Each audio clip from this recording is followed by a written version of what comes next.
The Rams have a very scary duo of wide receivers, but fortunately, the Cowboys are well equipped to handle them. We'll get into why. Let's go.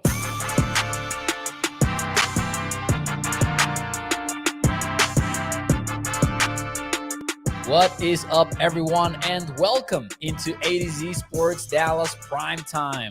I am your host, Mauricio Rodriguez, streaming with you live every Sunday through Thursday night at 8 p.m. Central here on Dallas On Demand Sports Talk Network. With a lot more content coming your way, make sure that you check out atozsports.com/Dallas. And as always, do me a favor and hit the like button as you join the stream. I'm excited about this game and I'm excited about this show because the Rams are low key good. I'm not sure that we expected them to be entering this season. And I think that the Cowboys have themselves a fun game ahead. And the reason why is that I believe that Sean McVay is back. And I know that the Rams just lost versus the Pittsburgh Steelers. So I know that it might be weird timing for me to be saying all of this. But I will say that we're seeing a Rams team that, although it lost, it did leave 7 points on the board. More specifically, Brett Maher did 2 field goals and 1 extra point missed. He was released by the Rams. So some Cowboys fans will be interested in that, I guess. They had some unfortunate turnovers. They had some dumb defensive penalties, including a 12th defensive man on the field that cost them the game. And I'm not trying to do any lip service for the Rams, but I'm saying that I'm excited about this ball game because I think that the Cowboys defense is going to be facing a good play caller in McVay and a very good quarterback in Matthew Stafford and a very scary, spooky, whatever you want to call them, duo of wide receivers. And I'm talking about Cooper Kupp, who you all know by now. If you follow the NFL, you know who Cooper Kupp is. Obviously, dealing with an injury at the beginning of the year. Since then, though, has been back strongly because he has 3 games played and his numbers for each of those games 29 yards just versus the Steelers, a bad game against them. 2 catches and 7 targets. 2 previous games, though, 118 yards versus the Eagles, 148 yards versus the Cardinals. So now the Cowboys have a chance of shutting him down, but they also need to worry about Puka Nacua, who is obviously one of the hottest rookies in the NFL this season. And Puka has been dealing some damage on the outside, on the inside. And I think it's a fun game just because of that. Like, it's going to be fun to see how the Cowboys figure out this particular problem. And I have a theory of why they are very well equipped to do it and why they will do it on Sunday. So before we get into that theory, though, let me say hi in the chat. We've got a lot of people tuning in. Thank you so much. Shout out to the Facebook audience, to the YouTube audience, and also shout out to the podcast audience who listens to the show after the stream is over on Spotify, iTunes, wherever you get your podcasts. I appreciate you as much as I appreciate the live and the video audience. We've got Gregory, we've got Toxic on the chat, we've got Katharina, we've got Cheryl, we've got Brett, Inez. Toxic says it's a week-to-week league. They, like us versus the Cardinals, bit themselves versus the Steelers. And yeah, it is a week-to-week league, and I appreciate that we are accepting that a little bit, little by little. Shout out to Peter Rizzo, says hello, Cowboys and Mo. Ronnie says hello, Mo, from Pottsville, Arkansas, from a long-time fan of the Cowboys. Shout out to Thomas Frank, who is bringing some much-needed positivity into the chat. He says, you are so annoying. And then he says, losers. He's not only lashing out at me, he's lashing out at the world. He's calling everybody losers. Thomas is having such a fun Wednesday night. Shout out to Sidika. Hi, Cowboys Nation. Shout out to everyone who is here on the show tonight. Let's talk about Cooper Kupp and the Rams, man. They are back in that sense. Cooper Kupp and Puka Nacua rank in the top 7 in the NFL in yards per route run. Cooper Kupp is fifth best in the league among qualifying wide receivers. Puka is seventh through 7 weeks, of the 2023 NFL season. It gets a little bit more interesting though when you break that down. This is the wrong picture. I am just messing up the graphics right now. I apologize for that. It is interesting where you break it down a little bit more. Because if you look at yards per route run for the Rams wide receivers 7 weeks into the year, Cooper Kupp and Puka have been absolutely destroying zone coverages this year. You've got Cooper Kupp as the fourth best wideout in the NFL versus zone, and you get Puka Nacua as the fifth best wide receiver in the league. You want to talk about a drop-off? Versus man coverage.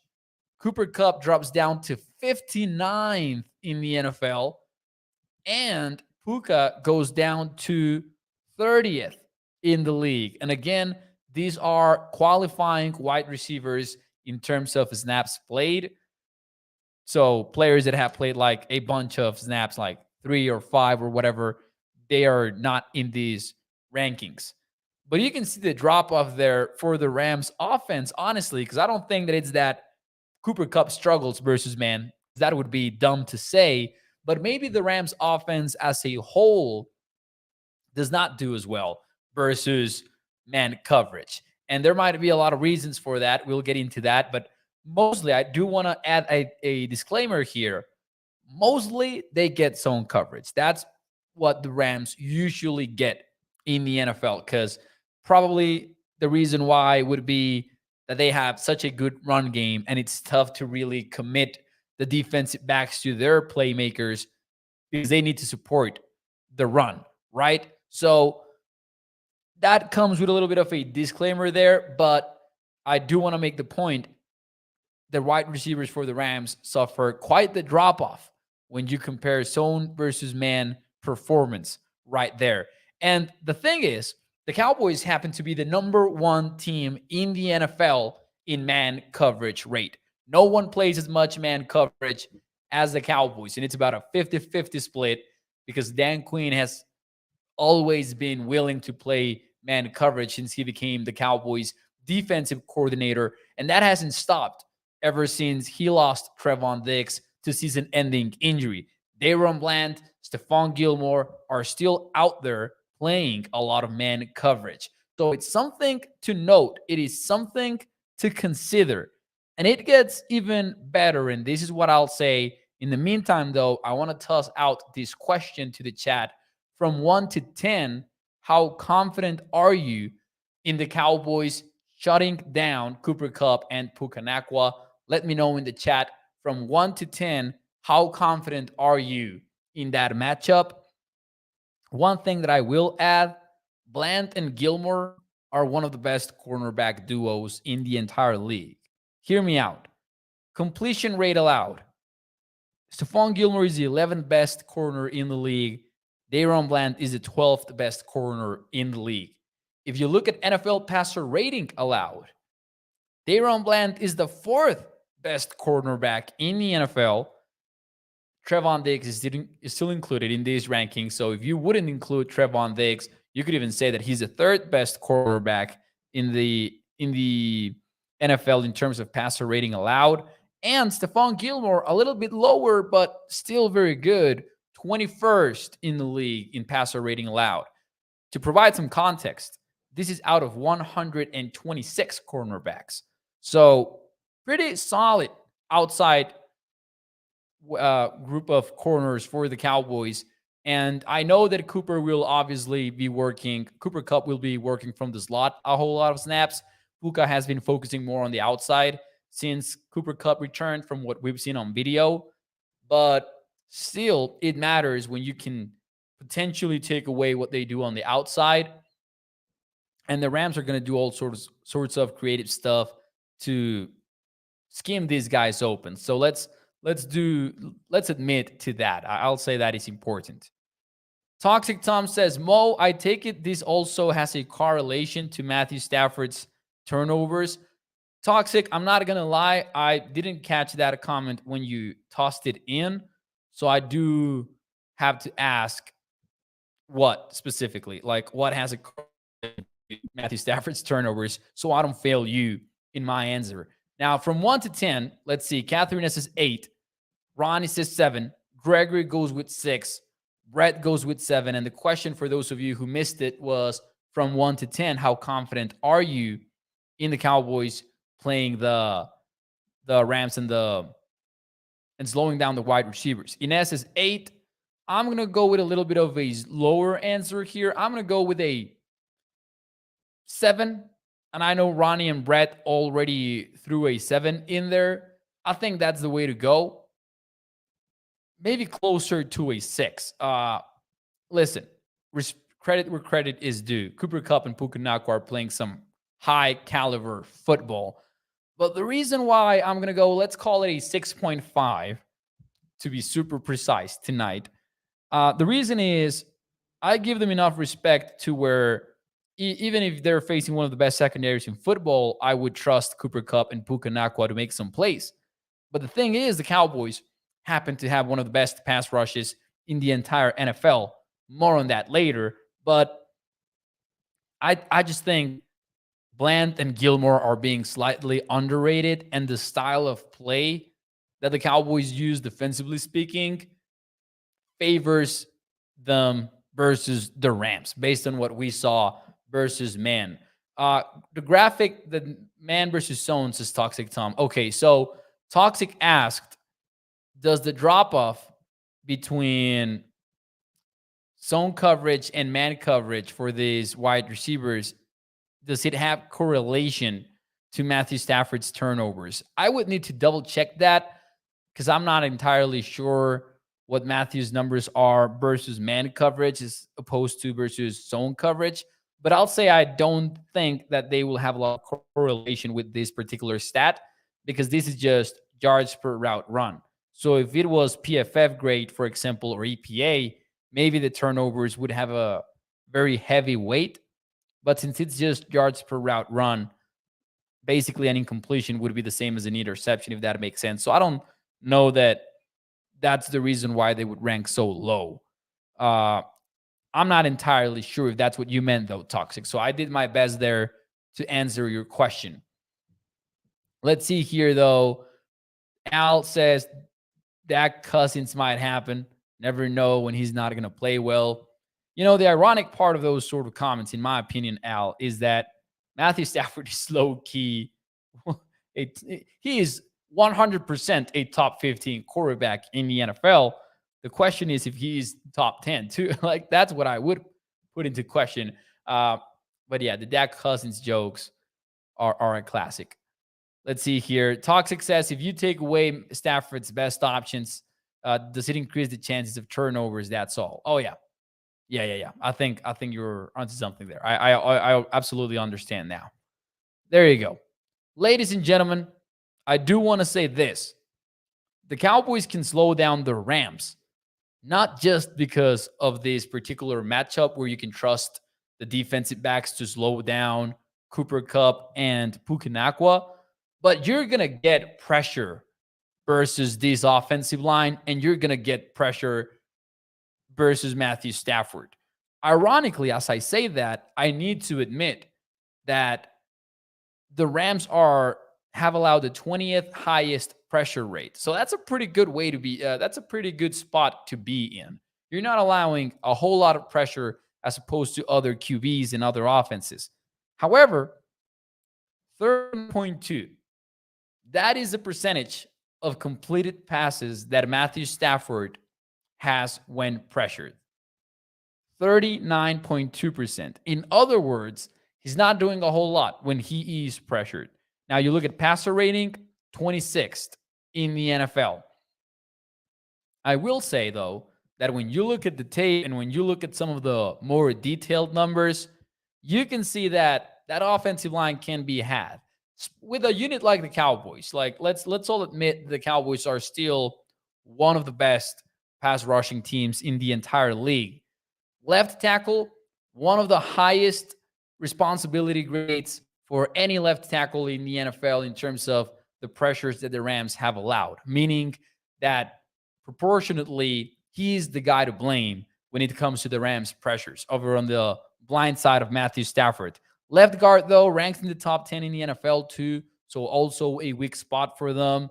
Fifth for the center position. So that means, one of the most of the pressures that the Rams allow also come through the center. And you know that the Cowboys can get creative to really exploit those A-gap weaknesses that offenses can show. So I just expect the Cowboys to really tee off on Matthew Stafford and get after him in this game, similar to what happened last year. Now, last year was a little bit more of an exaggeration because the Rams offensive line was also pretty banged up. I think they're healthier this year, but the Cowboys can definitely pressure Matthew Stafford. Now, all that being said, got to give some love to Matthew Stafford because, to be honest, he's been playing some very good football this year. I know that we like to talk about the interceptions and everything, but Matthew Stafford has the fifth lowest turnover worthy percentage of plays.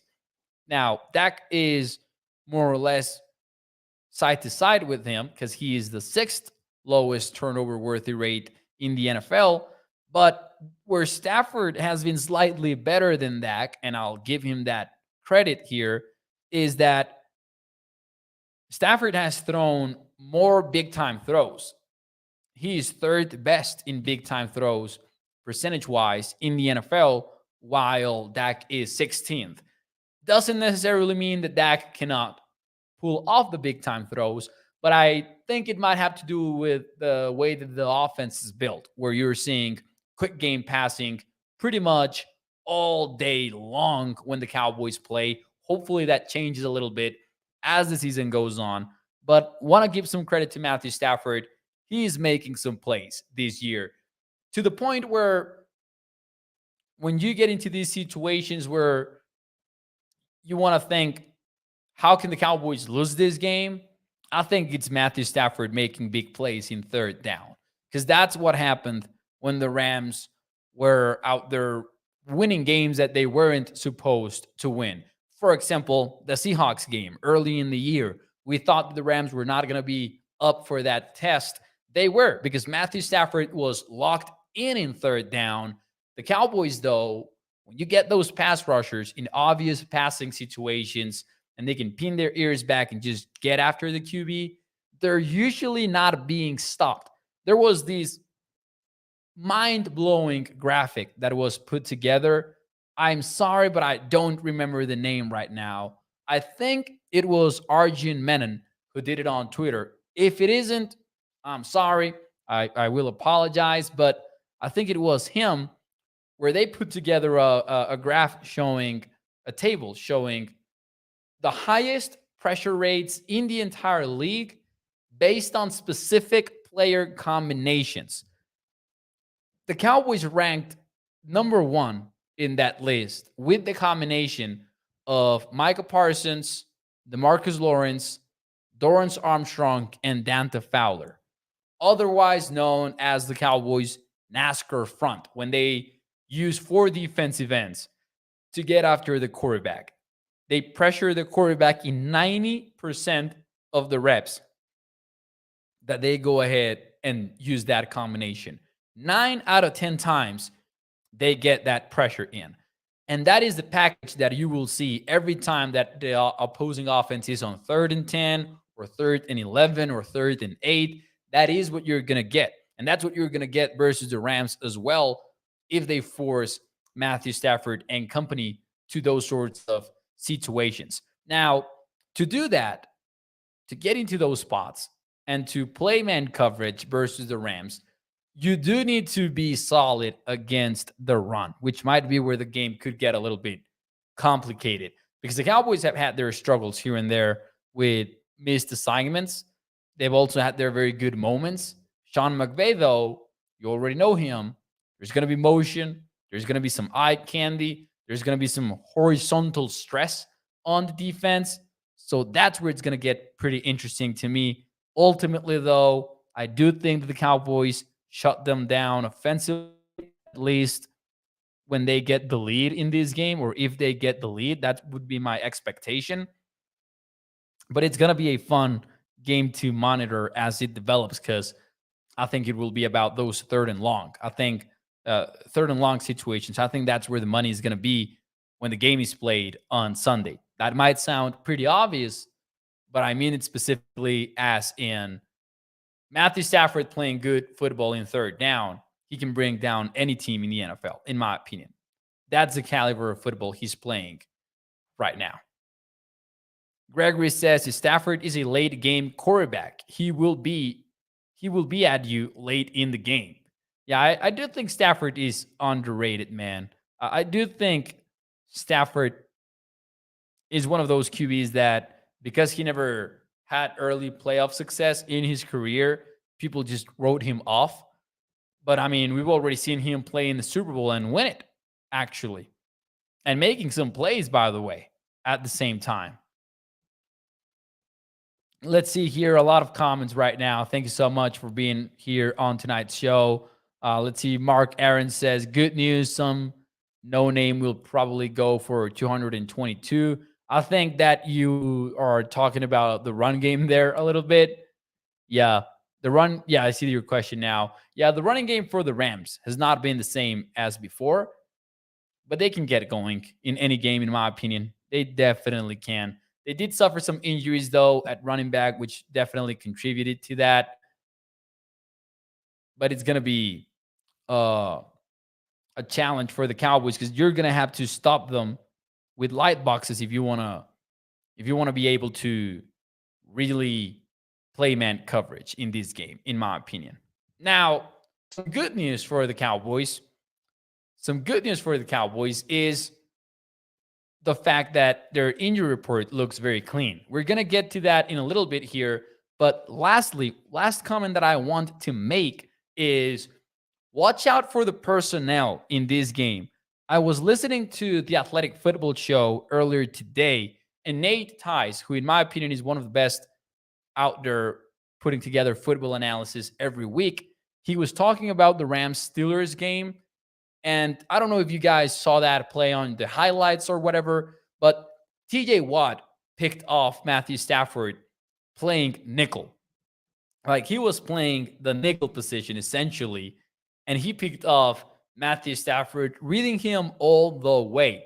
And Nate Tice put every piece together in a masterful way, where he noted that the Steelers were playing base personnel when the Rams got Asgard in.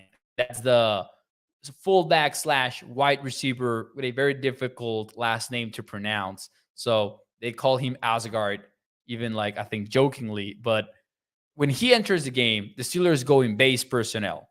So they're not using 3 cornerbacks, in other words. But when Tutu Atwell enters the game, then they go to nickel. So I'm very excited to see how the Cowboys match up versus the Rams when it's Atwell versus when it's Asgard in there, because we know about the big nickel packages. This is one game where we could see the 3 safeties leave the field very few times, unless Tutu Atwell is on the field. There you would have a third cornerback in there, and the Cowboys would probably play their usual nickel package. But how they match up and the way that the Cowboys deploy their defensive backs is going to be something to watch in this game. I don't think they'll shadow Cooper Kupp. I don't think they'll do any of that. They'll just do what they do, but something to watch in this game. That's going to be so fun to see. Anyways, before we get out of here, ladies and gentlemen, some good news. What is one word to describe the injury report of this week? Because, ladies and gentlemen, you're looking at it. That is it. That is the injury report entering week 8. What is one word to describe it? Let me know in the chat. I'm going to read it for the podcast audience, though. Here is the long injury report. You get Juan J. Thomas listed with a hamstring injury. That's the reason why he didn't play versus the LA Chargers on Monday Night Football. He practiced fully on Wednesday. That's the end of the list. Oh, man, that's a beautiful sighting. That's the word that I'm going with. I'm just going with beautiful. There's just one name in there. and he practiced fully. Toxic says Mirage. Man, Catharina says awesome. Peter Rizzo says non-existent. I love it. No, not a lot of injuries so far to be worried about. And I know that we don't want to jinx anything. But right now, the Cowboys are very healthy entering week 8. Something to add, though, is that the Cowboys do have Leighton Vander Esch on injured reserve. So that is something to note. This might be the game where we see Rashaan Evans play finally. And hey, you need him versus the Rams, by the way. We're talking about the horizontal stretch. We're talking about all of that. Rashaan Evans might be a big key to the game this time because you're going to need your linebackers to be on point. Question will be, where does he fit in the Cowboys' defensive plans following a game where Marquise Bell really stepped up to the plate and you saw him and Damon Clark do a pretty decent job. So really looking forward to seeing where Rashaan Evans fits in this whole conversation. We've talked about the size and everything, but yeah, it's going to be fun. Ladies and gentlemen, somewhat of a short show tonight. Before we get out of here, another important news to note. During this halftime, the Cowboys will induct DeMarcus Ware to the Ring of Honor. He will be the 23rd inductee in Cowboys Ring of Honor history. And yeah, when the news came through, I complained a lot because I was thinking about the Jimmy Johnson stuff, and that is pretty disappointing still. However, man, on Sunday, I'll enjoy watching DeMarcus Ware go up in the Ring of Honor. After all, he deserves to be in there. And even though Jimmy Johnson should be in there, at least we can enjoy for now, for this week, for this Sunday, the fact that D Ware is going to be up there. And man, a real Cowboys legend. And beyond the stats that you already know about, you know about the 100 sacks, you know all about that. Man, DeMarcus Ware is one of my first ever Cowboy favorite players, right? That's just something that we all kind of agree on. DeMarcus Ware, for his era, is one of the most dominant players that we've seen in Dallas in the post-Super Bowl days. I don't think that we've gotten a lot of dominant seasons like his. Like, if you talk about single seasons and you talk about the time that he led the NFL in sacks and everything, I don't know which other year has been more dominant than that for D Ware. Like, not even Micah's first few seasons numerically, maybe, when he hasn't even gotten to win Defensive Player of the Year, if that makes sense. Whereas DeMarcus Ware had those years where, you know, came close to winning the Defensive Player of the Year, by the way, second in voting in 2008. That's when he had 20 sacks, 27 tackles for loss. Who won the Defensive Player of the Year that year? Let's try to find it here very quickly. James Harrison with 16 sacks. Oh, and an interception. Did he get... Who was the rightful winner of that Defensive Player of the Year season? I would like to see the advanced stats on there, because DeMarcus Ware did have 20 sacks, y'all, and 27 tackles for a loss. So I'm just saying. Obviously, though, that was one of the most dominant Cowboys seasons. I would put Dez Bryant's 2014 season up there too. I know that Dez Bryant is probably not as big of a legend as D Ware is, or as what Micah can end up being. But that 2014 season by itself, that was an insane year. 16 touchdowns for Dez Bryant and everything. Let's see here. D Ware is Jerry's favorite. Jimmy Johnson is not, says Guru. Yeah, that it's tough that it has that stain. It's not fair to anybody, honestly. Mark says, let's not trade him a year too soon. We just release our guys. I think you're talking about Micah there. I'm not getting to go to the World Series on Friday. I'm going to be honest there. Ladies and gentlemen, thanks so much for tuning into the show tonight. I appreciate you joining the stream, and I'll see you tomorrow night, 8 p.m. Central. We have a preview show coming where we're going to talk about our favorite bet of the week, some of our favorite matchups to follow, and much more. So make sure you join the show on Thursday night. You're talking about DeMarcus Ware, of course. All right, that makes a whole lot of sense. Thank you so much, everybody, and I'll see you el día de mañana. Muchísimas gracias. Bye-bye.